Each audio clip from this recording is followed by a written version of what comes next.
Hello everybody, this is Kate at the Library of Whispers, and I thought we'd take a look at this old book. I've actually I took a little look at this, a brief look through it in another video. I think it was a whisper video, or at least there wasn't a lot of talking in it, and it's such a fabulous book. I thought we'd take another look, and as I say, this time in a soft-spoken voice. It is a book about Bloomsbury and St Giles in London, and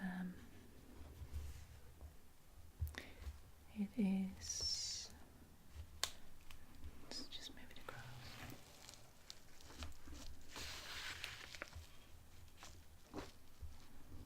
I think it's from the 1890s. Let's take a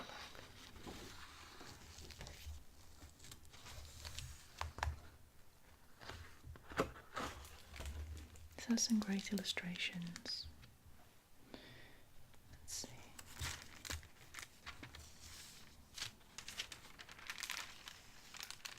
So, it's from 1890. Bloomsbury and St Giles, past and present, with historical and antiquarian notices of the vicinity, by George Clinch, with illustrations. This is an illustration. Let's see if I can get this. This is a map of St Giles and its vicinity. 1732.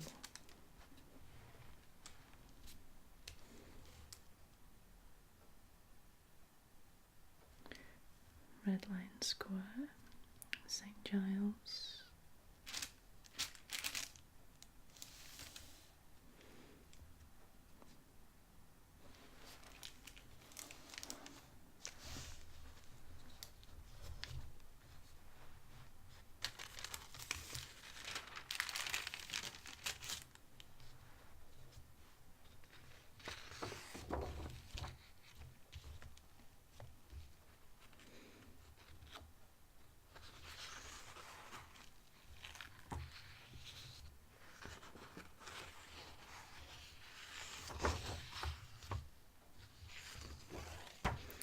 Be careful because of it starting to come apart a bit.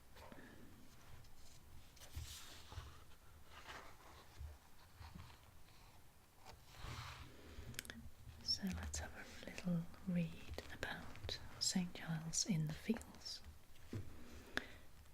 St Giles in the Fields in the Middle Ages was merely a suburban village, literally surrounded by fields, as its name suggests.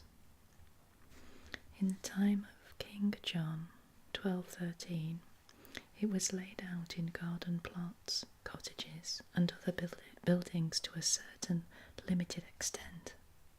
In the time of King Henry III, it assumed the appearance of a scattered country village, having shops and an ancient stone cross standing where High Street now is.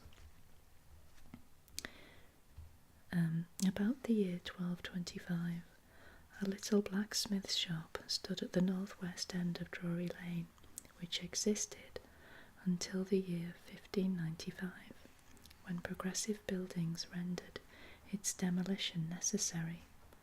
The lower part of Holborn was paved in 1417 and in 1542.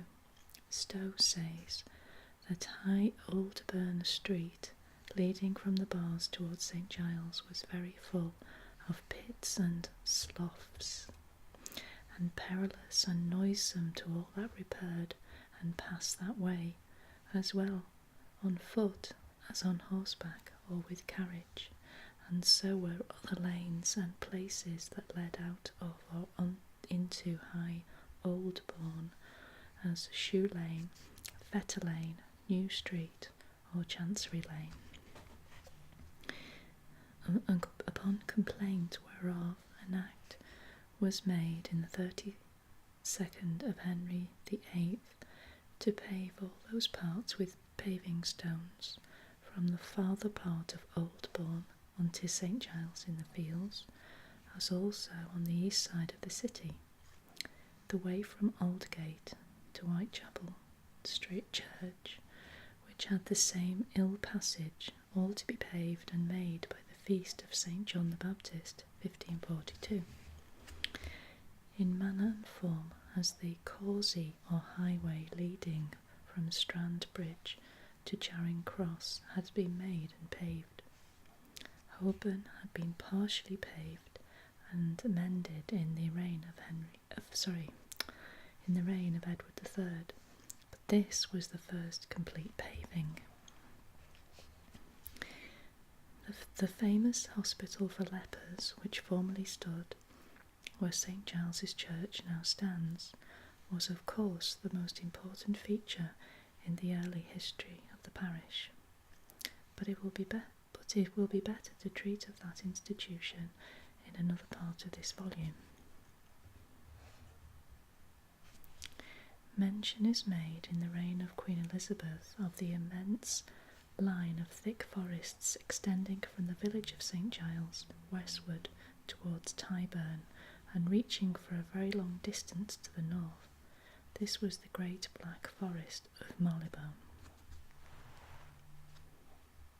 Stowe gives an interesting account of a visitation to the conduits at Tyburn in 1562 by the Lord Mayor, Harper, and aldermen, and many other citizens, masters and wardens of the 12 companies, accompanied by their ladies in waggons, it being usual, after examining the state of them, to give a grand entertainment at the banqueting house.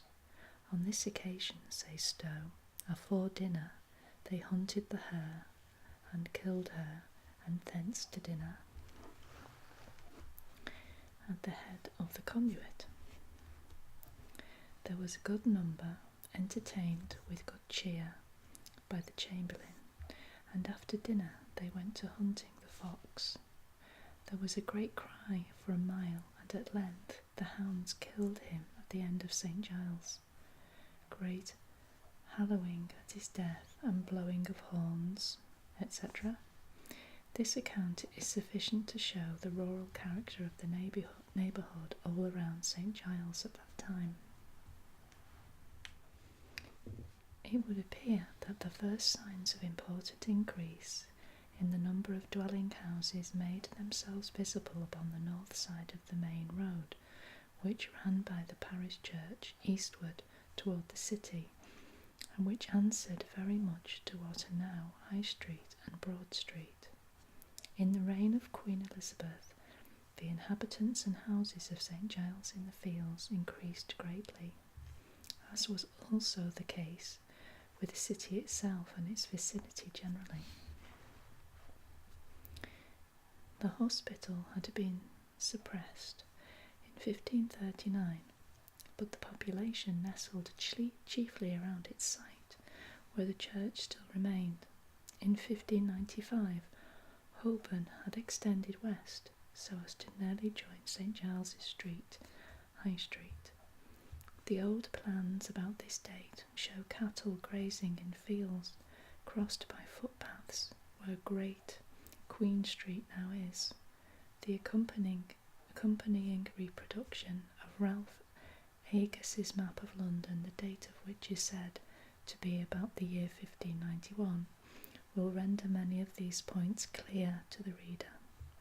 Drury Lane is shown as a simple lane without a single house in it, save one, Drury House, at the south end, and the whole stretch of land between it and St Giles's Church is represented as being open meadowland, untouched by the builder.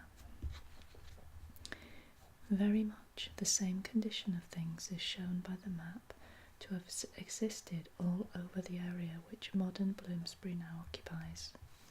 Southampton House, situated very near what is now Bloomsbury Square, is represented as an outlying mansion, standing in its own grounds, and environed by large stretches of pasture land. Holborn, too, had no houses except round about, where the entrance to Red Lion Street is, and also near the north end of Drury Lane. Okay, and let's have a little look further on.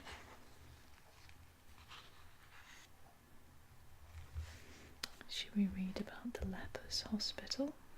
Okay, let's take a look at that. The Lepers Hospital. It is recorded by Leland the antiquary that Matilda, or Maud, daughter of Malcolm, King of Scotland, and the Queen of Henry I, in the year 1101, founded, over against the west suburb of London, a house for the maintenance of lepers, with an oratory and offices called the Hospital of St Giles. By the charter of Queen Matilda, provision was made for 40 lepers, 1 chaplain, 1 clerk, and 1 servant. To meet the expenses of this establishment, the hospital was originally endowed with a sum of £3 per annum, a sum which was doubtless augmented by voluntary contributions. Henry II granted by royal charter substantial aid towards increasing the annual revenue of the hospital. During the reigns of Richard I and John, the benevolence of private individuals endowed the hospital with many gifts of land and houses, rent charges, etc., most of them lying in the city of London and surrounding parishes. The same liberality on the part of private persons continued during the reign of Henry III, Edward I, Edward II, and Edward III, and there are extant several charters from these kings confirming previous grants and augmenting them in various ways. It would appear that abuses of this excellent charity were soon practised. During the time of Edward II, persons were introduced into the hospital as residents who had no claim on the score of disease or otherwise, but were merely placed there through influence. St Giles's Hospital, although intended for the maintenance of poor lepers, was made a sort of asylum for decayed domestics of the court. Not only was this an injustice towards those whom the foundress of the hospital intended to benefit, but great danger to those who enjoyed sound health arose from mixing with the poor diseased inmates. Edward II, for these reasons, issued a charter which forbade the quartering of old court servants upon the hospital without licence first obtained from the master and brethren. The ground upon which the hospital stood was originally Crown land, and was given, together with the manor of St Giles, by the royal foundress Queen Matilda. It consisted, according to the bull of Pope Alexander, of 8 acres of land. As time went on, it is probable that more land was added, and the whole area, as is shown by old maps, was enclosed by a high wall. Upon this ground were built the hospital, with all necessary offices, and an oratory of small chapel. From the charter of King Henry II, it is evident that an earlier parochial church had stood upon this spot before the hospital was established. From certain extant documents relating to this hospital, it is evident that considerable additions were made to the fabric from time to time. Mention is made of a great gate and chapter house, and there is no doubt that as valuable gifts of property and money were made, so this excellent institution increased in importance and added to its buildings and the number of its inmates.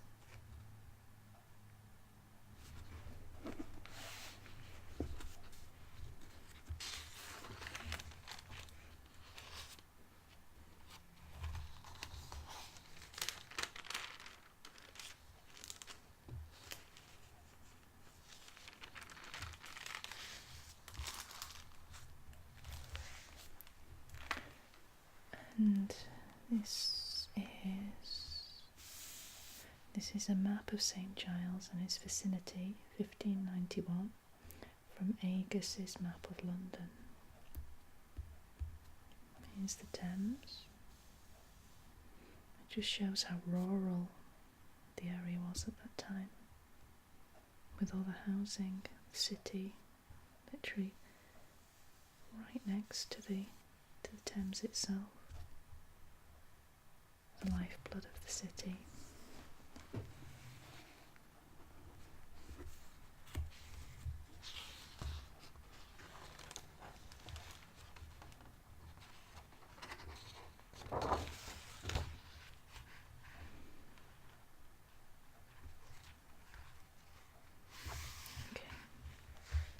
Let's have a look at a little read about this. So this is chapter 2. The old church of St Giles, which had since belonged to the lepers' hospital, was demolished in the year 1623. In 1617, the quaint old tower, to which reference has already been made, was replaced by a larger and more ornamental steeple, furnished with additional bells, but the fabric of the church was in too unstable. Doesn't make sense. Her condition. Okay, let me start that again. But the fabric of the church was in too unstable a condition to admit of repairs and additions, and in 1623 an order of vestry was made for pulling down diverse parts of the said church, the same being ruinous and decayed, as also for the rebuilding and re-edifying of the same. This rebuilding was undertaken none too soon, for the walls of the north and south aisles, together with the main roof of the middle aisle and walls thereof, as well as all the pillars in church and chancel, were found so rotten and decayed as to be in great danger of falling down. The foregoing quotation is from the vestry minutes, which contain some important information, which is worthy of note. It appears that various additions have been made to the church since it first did double duty as a chapel to the lepers' hospital and parish church of St Giles. It had a nave, chancel, and a north and south aisles. The nave was divided from the aisles by pillars and arches, above which rose walls probably lighted by clerestory windows, called in the minutes the main wall over the arches.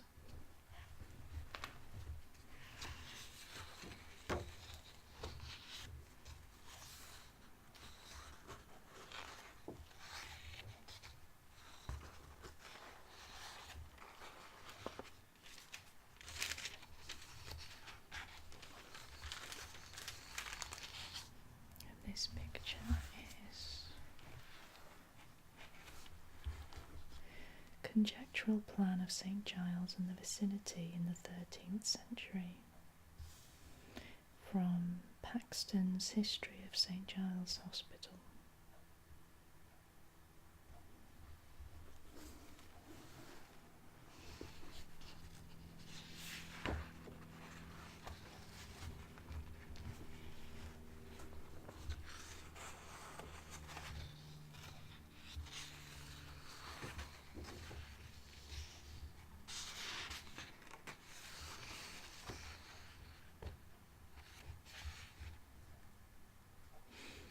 Oh, this looks interesting. Curious epitaphs at St Giles Church. In addition to the monumental inscriptions which have yet to be quoted in connection with the accounts of celebrated men who have been buried at the church and churchyard of St Giles in the Fields, the following appear to be worthy of transcribing on account of their quaint originality. Let's have a read of these. To the living memory of Christopher Dudley of Eanwith in Westmoreland, Esquire, was this monument by his sorrowful wife, Agnes, for her dear husband here erected. It says, a Dudley lodgeth here, peace, idle fame, its epitaph enough to have that name. A Dudley too, who in the basest time, when to be just and loyal was a crime, was both, and gainst the rebels bravely stood, unshaken and undaunted with a flood.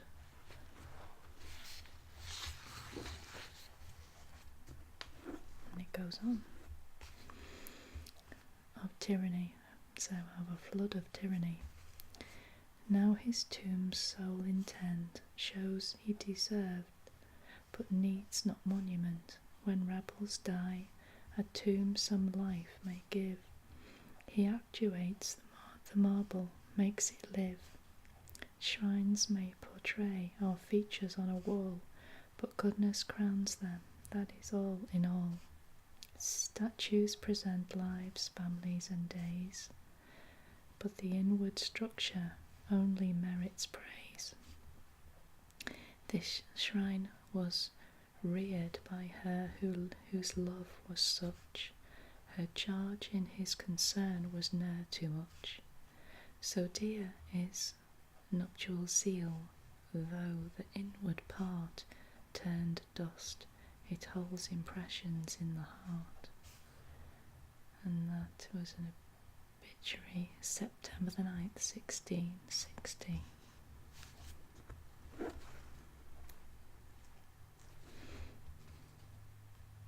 This one is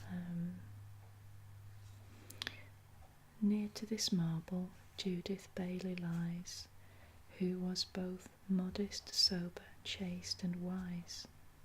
Religion was her study, zeal her care, a fervent lover of the house of prayer.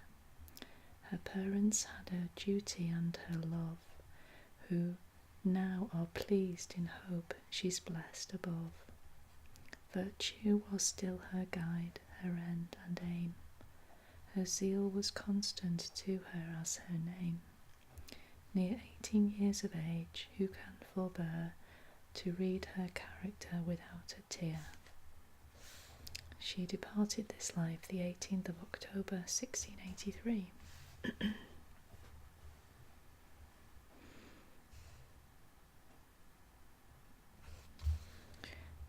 Her brother John, 14 days after died, aged 7 years, lies by his sister's side.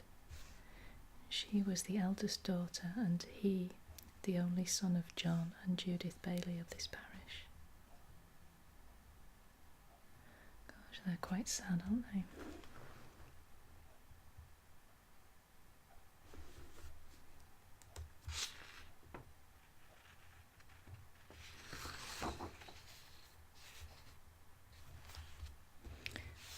So here's another illustration.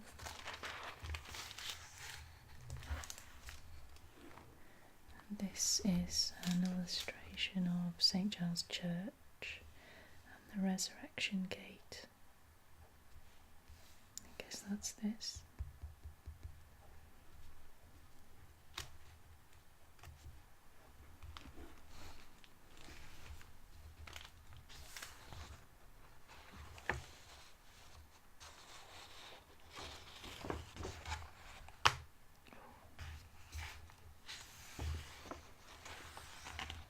Not to crack the pages.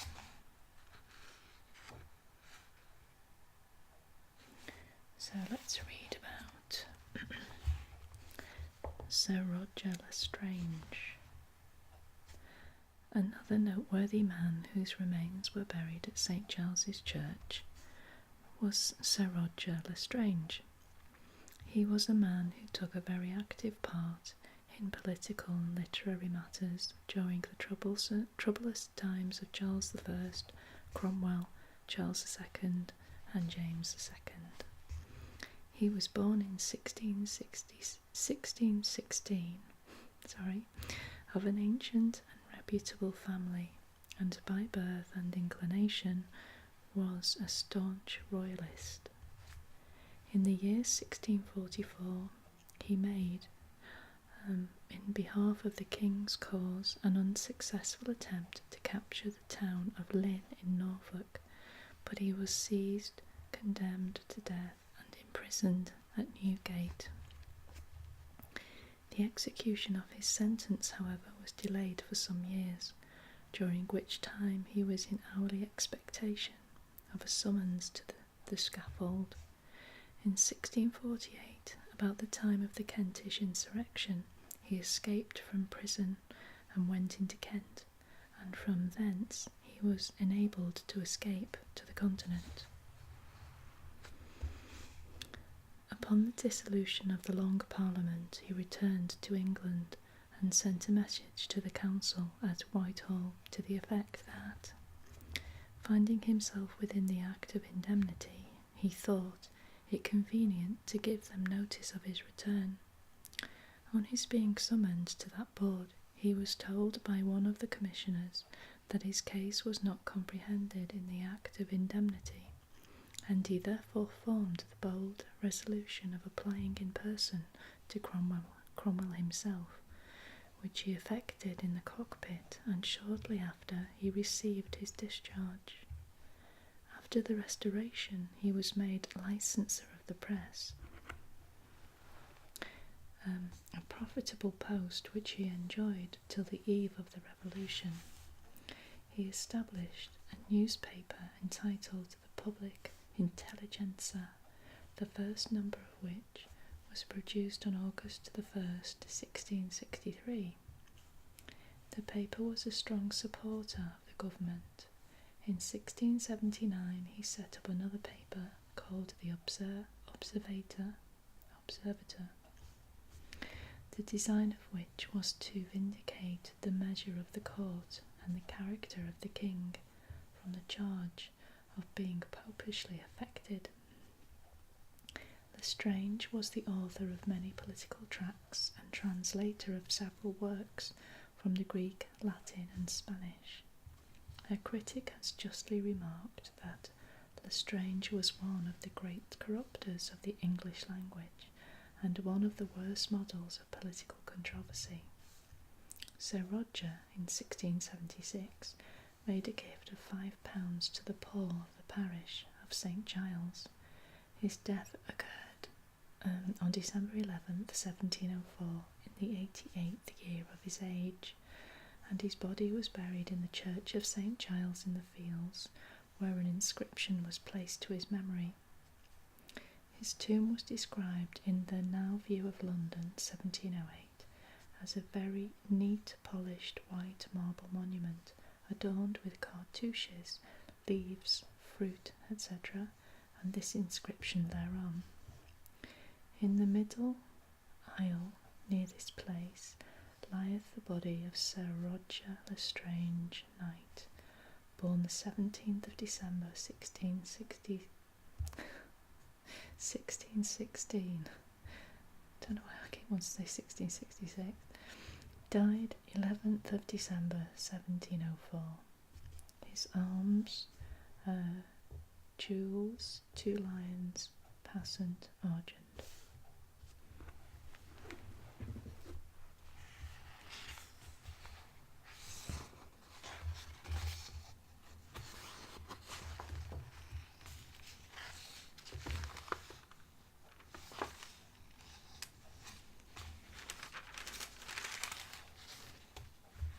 And another illustration.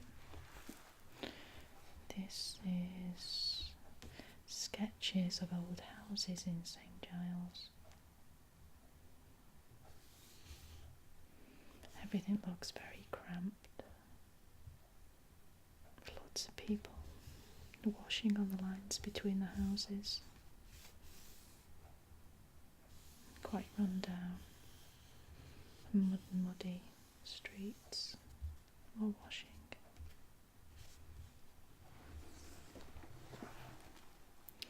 Okay, I think I'll leave it there. I'm going to pop my bookmark in that page so that we can rejoin this really lovely book, Bloomsbury and St Giles in another video.